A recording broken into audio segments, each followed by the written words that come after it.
Is the national news anywhere close to what's happening in Waco, Texas? Well, let's compare the two today, look at the impact of interest rates, and then we'll talk about where we're headed.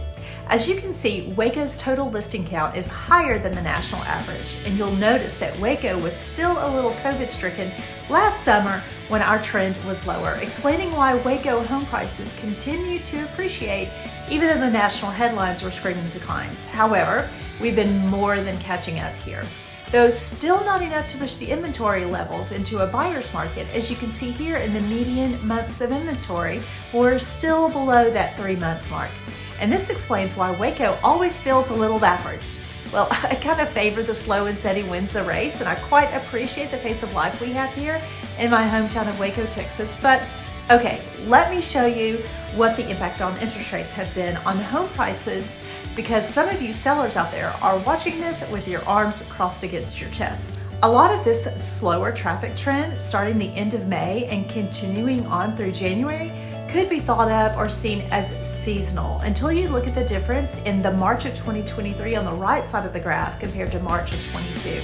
The number of showings did decline significantly, not erasing the market altogether. People still need a roof over their head and have all the normal reasons for must moves. But yeah, as far as home pricing, as expected, prices did start to drop. And yeah, well, it was getting kind of stupid crazy in 2020 and 21, and the feds needed to stop the insanity.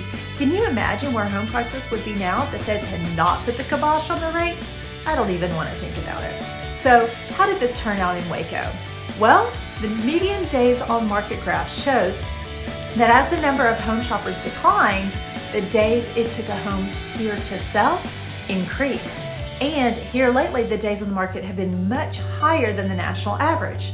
Fellow agents in other markets across the country are experiencing crazy hours on the market instead of days, and Waco is still sleeping, but not surprising because it's so freaking hot here. And our sellers are also feeling the heat. Price reductions here are seriously outpacing the national average, and I strongly encourage renters and first-time home buyers to get into the game, because let me show you where we're headed. As you can see, the feds are going to keep being ugly with these rates so as not to have a repeat of the 1970s and 80s where they dropped the rate too soon and then inflation skyrocketed worse than it was before.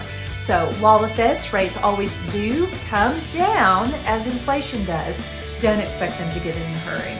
However, as inflation is moderating, most entities out there are forecasting low 6s in the upcoming quarters. And even those folks with sub 4s are going to start selling and buying again, increasing competition and home price appreciation. Why will people not feel locked in by their low rate? Well, just like forever and always, family status changes, or they change jobs, or they want something different. You know, as far as we've heard, the job market is staying strong in spite of the Fed ugliness. And I could go on and on here, but we'll wrap it up and see if there's any comments or questions about this so far.